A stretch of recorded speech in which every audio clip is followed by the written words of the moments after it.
La estación del ferrocarril de Cajicá se inauguró en 1896. El tren era uno de los medios más importantes de transporte en aquella época.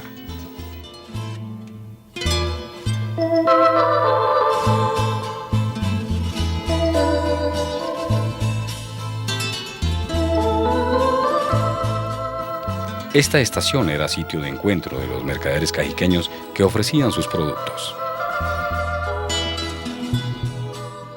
Pero en los años 90 deja de funcionar,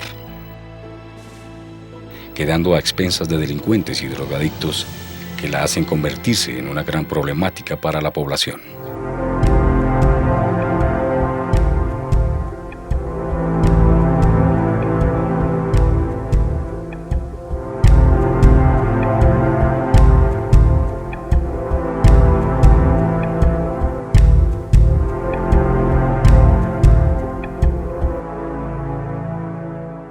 Treinta y pico de años en la estación. Puse una campana y la cerré de la puerta. Al empleado que tuviera esposa le daban un campamento. Y yo vivía en el campamento esquinero al pie de una mata grande que hay. Uy, yo me trae muchos recuerdos porque yo viví mucho tiempo ahí. Eso, el tren llegaba a las 7 de la mañana y iba para Chiquinquirá. Y volvía a las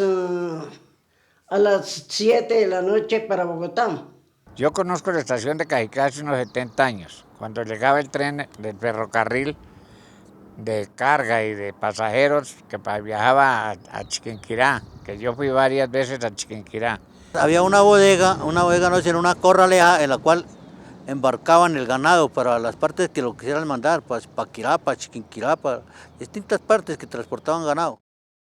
Yo la conozco desde cuando tenía 9 años, de 1942, cuando pasó el doctor Jorge Eliezer Gaitán a una manifestación de Zipaquirá. Me colinché en el tren y me fui hasta Zipaquirá a oírlo hablar. A una sala grande que tenía ahí la estación, con unos escaños, y allí se sentaba uno a esperar el tren. De estación del ferrocarril de Cajicá, recuerdo que no había bodega, sino la estación, la que existe, la sola estación, y ahí estaba lo que es la bodega de carga. Ustedes recuerdan de las cazuelas, que fueron las que criaron a Pedro Tomín, porque Pedro Tomín era el mensajero de ellas. Y ellas eran las que salían a vender aquí a la estación del ferrocarril.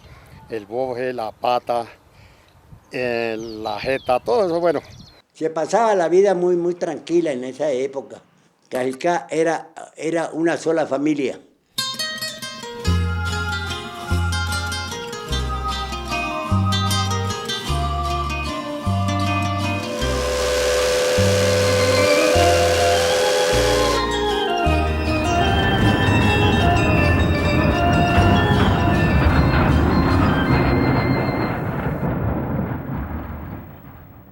Yo vendía cerveza porque había dos clases. El que era para las mujeres era cabrito y el para hombres era cabro. Eso, los platados de jeta que vendían, que eso era con papa, con yuca, con gallina, eso pues, y la mayoría salían a vender al tren. Sí, ahí vendían papas y lo que usted llama jeta y eso. Parece que fue ayer cuando te vi aquella tarde en primavera. Parece que cuando yo estaba en la tienda y salía a la puerta, entonces el guarda ya sabía que era el momento de echar campana.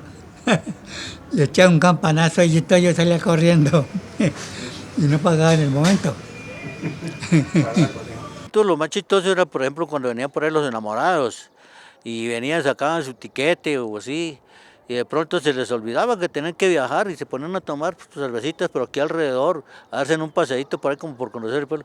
Y cuando ya llegaban, ya el tren había pitado, ya se había ido, porque como el tren era de que pitaba y esperaba por ahí un minuto y arrancaba, entonces pues se quedaban y tenían que esperarse otra vez hasta que pasara otro tren. 3 hijos nacieron en la estación del ferrocarril. ¿Quiénes, señor? Humberto, Jairo y Fernando. Se chicolinchaba uno y se escondía ahí debajo de las bancas cuando venía el cobrador y todo eso, y aquí se bajaba uno y esperaba el otro tren. En mi época en los ferrocarriles me acuerdo, tal vez, que me di por ahí un par de porrazos por colgármele a los trenes para echar, por colincharme los trenes para bajar por... Él trabajó en los ferrocarriles, pero yo nunca monté en tren. El transporte de aquí a Bogotá valía 3 centavos en esa época. Eso es lo que valía.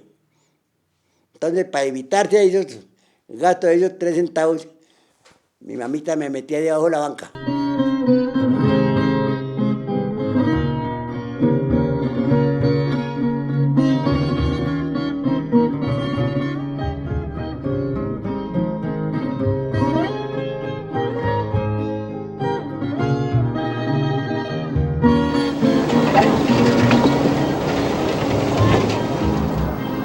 Muchachas bonitas, tenían su prelación.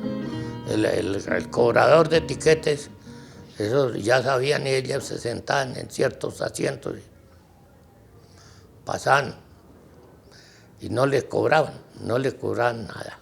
Ya cuando llegaba uno en un tren o en un carro motor, entonces entraba uno en un negocio donde vendían una cervecita. Ellas decían, uy, señor ferroviario, cómo me encanta, usted sigue volviendo por aquí. Eso, en lugar de uno echarle piropo a ellas le echaban a uno. Y era que de verdad las señoras viudas llegaban allá que hicieran los papeles. Yo les ayudaba y toda esa cosa. Les decía qué tenían que hacer para que les dieran la pensión. ¿Pero usted se gallinacía más de una? Por ahí de vez en cuando, pero no seguido. Que ese era un espectáculo divino, ver la gente ahí por las ventanas, comprando lo que vendían ahí los vendedores de comida, y mirando las muchachas ya pues nosotros le echábamos ya flores, que estábamos volantoncitos ya, flores a las muchachas y en fin, ¿no? Matábamos el rato así poniendo pereque.